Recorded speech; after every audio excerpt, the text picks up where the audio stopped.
Ian Kanyi Waithaka tried 3 times to take his own life, but between the pit of emptiness and the summit of hopelessness was his salvation. This is a journey through his darkness, how he found the light, and how he's trying to cast that light upon the paths of others still ensnarled in the shadows.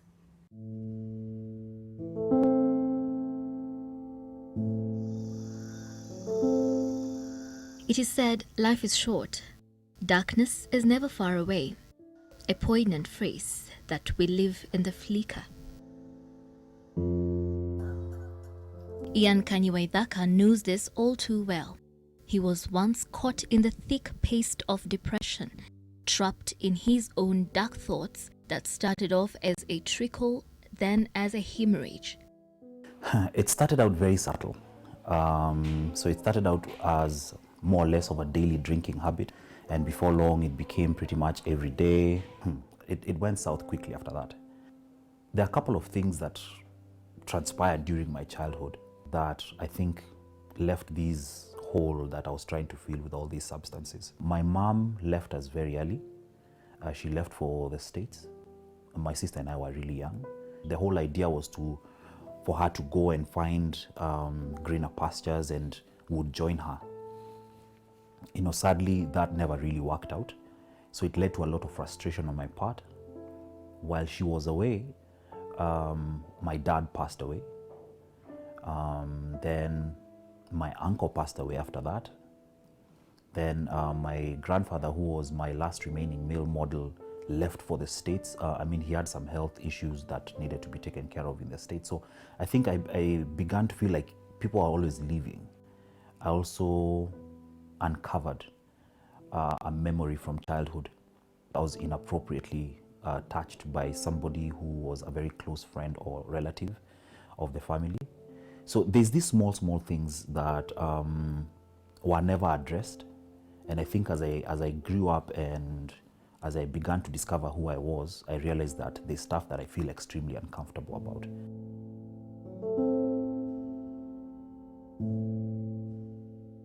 Racked by a deep pain inside, a pain unblunted by the passage of time, he one day packed up and traveled to the coast. He didn't intend to come back. I was extremely depressed when I left. I wasn't logical. It wasn't a logical decision. So the decision to leave and not tell anyone, was an extremely selfish one. But it didn't seem that way to me at the time. I always find it a bit difficult to take my mind there. I think that's probably been the most difficult thing I've experienced in my life. I wrote an extremely detailed email. And I addressed everyone. I addressed my family, and I told them I'm sorry for being so selfish. I even thought maybe how are they going to feel, but I didn't care. I was like, this is something I have to do. So sorry guys, bye-bye. Banished to this remote-seeming outpost, death held out as a stark allure. The dark thoughts in his shuttered-down universe were ruthless in their sniping insistence. I remember thinking to myself, all these ridiculous decisions I had made had brought me to the place where I was an addict now. On realizing how far I had fallen, I realized or decided it wasn't worth it, and I decided I was going to take my life. And the psychiatrist diagnosed me as a manic depressive, so he had given me a lot of medication. I had carried the medication with me to the coast, and I decided to overdose on everything. I drank all day, and then towards the evening, I took all the tablets I had. There must have been more than 60. And I flushed them down and went and lay on my bed and waited to go wherever it is people go. So the following morning I wake up, I'd fallen sick in the night and threw up. And I remember looking at those tablets on the floor with disappointment because most of them were all intact. And I was like, okay, fine. It just means we need another plan. So I went to the back balcony. That's where they have clothing lines. I untied it and rigged it up on one of those beams. So went about the day drinking as usual.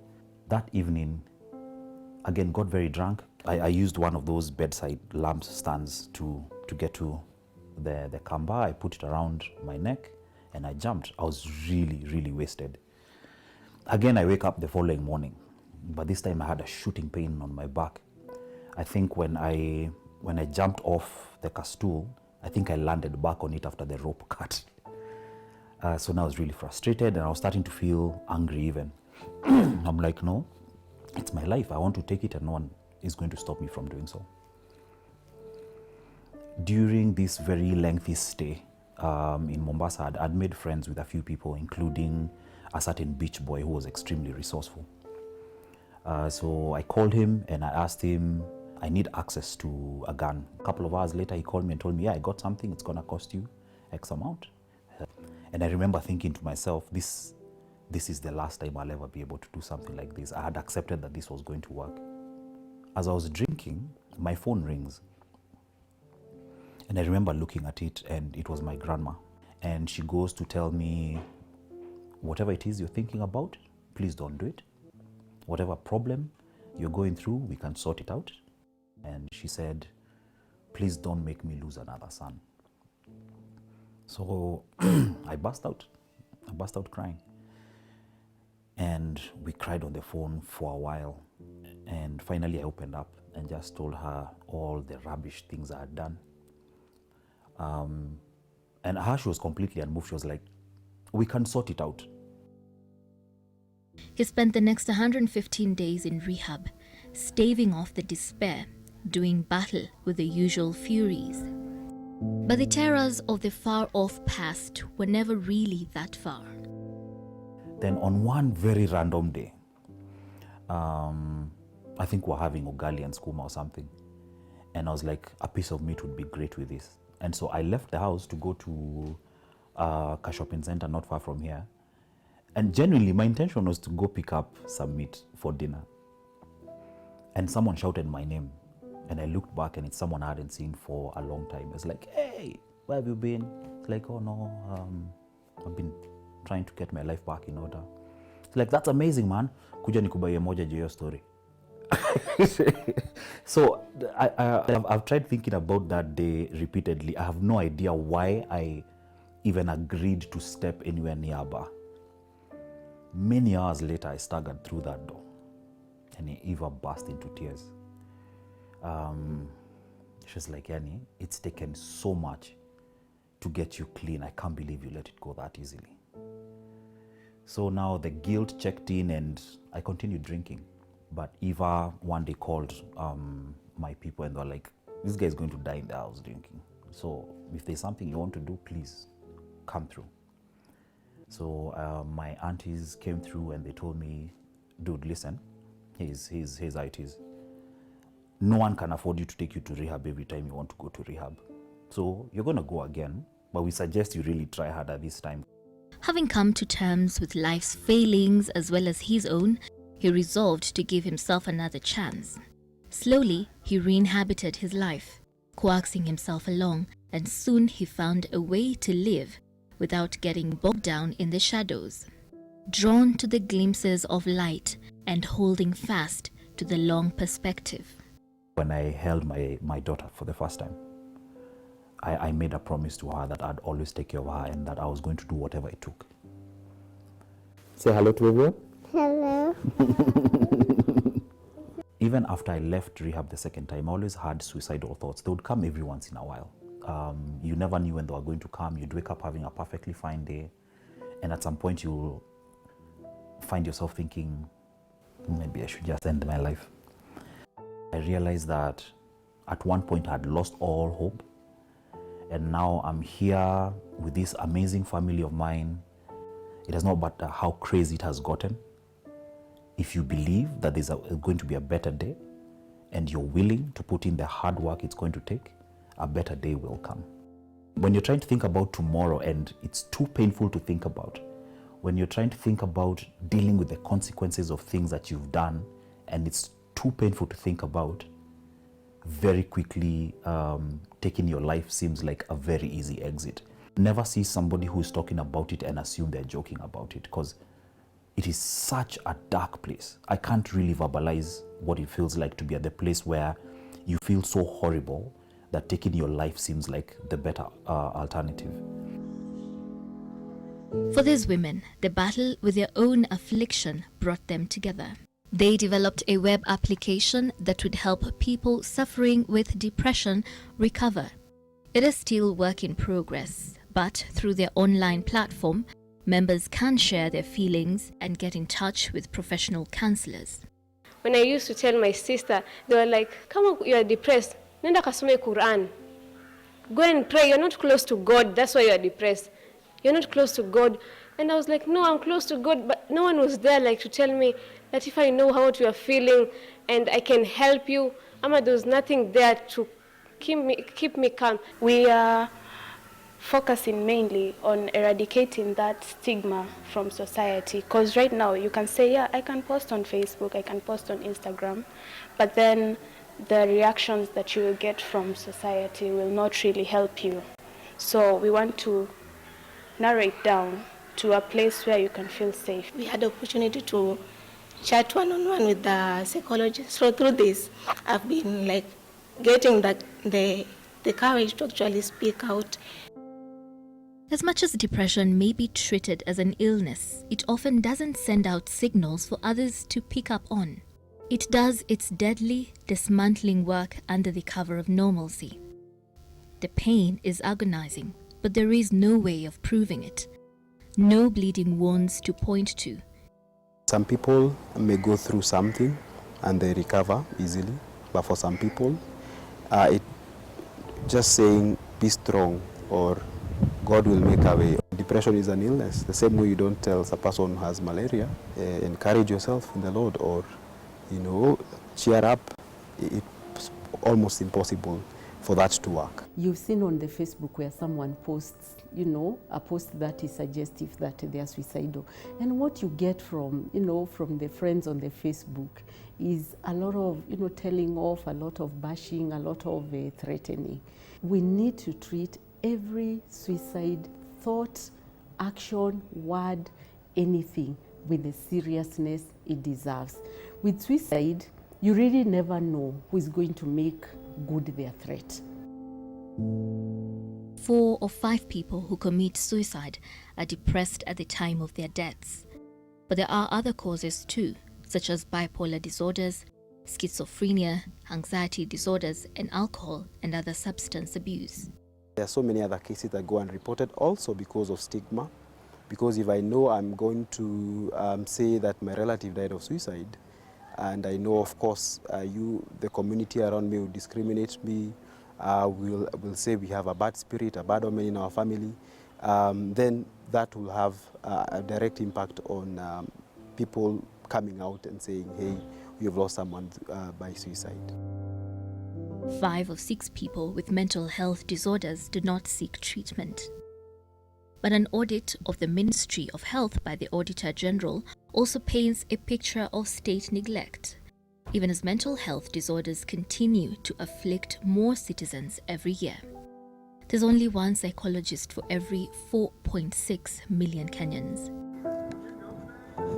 Only 25 of the 47 counties have psychiatric units. As a professional in this field of mental health, I am still alarmed. I still think we have a long way to go as a country. We are not doing enough in terms of raising awareness. We still do not have enough support from the government to prioritize mental health. The suicide rate for men is 3 times higher than that of women. Most men build a facade to mask the clutches of darkness. I remember when I first discovered that I was abused as a child, I found that really difficult to talk about, even with my wife. When that memory was, because it's stuff that you block out completely. When I finally gained that memory back, I found it difficult to talk about, but I realized if I don't talk about it, then it's going to be that darkness that keeps growing in my life. Guys find it really difficult to own up to inadequacies, stuff that is in your life that you're not proud of. Women will talk about suicide many more times and much more than men, but they have a lower completion rate. Again, that is explained by the fact that what women are going to use as ways and methods of committing suicide is likely to be a bit subtle compared to what men will do. It's not every day that men speak about mental health struggles. Society shames and invalidates mental illness. But these men who have struggled with chaotic thoughts, the fear, the anxiety, the constant hopelessness, are among those who've overcome the stigma, the main cause of his silence and the lack of awareness. For Ian Kanyi, the weight of trying to suppress the darkness overwhelmed him. But with the third attempt to end his life came an escape route. Now he is an articulate spokesman on mental health. Every time I see somebody who succeeded in taking their lives, number one, it breaks my heart, because I know I was that person and now I'm this person. So there was a possibility of them transitioning into something else. But it also makes me realize just how lucky I am, because half the time you hear someone who tried once and they are gone. I keep thinking about how many times I've tried to take my life and I'm here. It gets better. It gets better, but you have got to be alive for it to get better. You might be basing the decision to take your own life on stuff that has happened, but you don't know about tomorrow. Dwayne "The Rock" Johnson, who's known as one of Hollywood's tough guys, opened up about his secret and long battle with mental health, the several painful moments of his life, and the indispensable lessons he learned from the hardships. Michael Phelps, the most decorated swimmer in Olympic history with 28 medals, also pulled back the curtain on his battle with depression and not wanting to be alive, despite the many accolades. He now champions the fight against depression and anxiety. NBA All-Star and Cleveland Cavaliers superstar Kevin Love, in an open letter published in the Players Tribune, also opened up about his mental health struggles. "Everyone is going through something," he said. "You're not different for sharing what you're going through. It could be the most important thing you do. It was for me." I've read it somewhere that the richest place in the world, more than any diamond mines or gold mines, is actually the graveyard, because so many people take these humongous, amazing dreams and potential to their graves. Fight for your dreams. Fight to know why you're really here.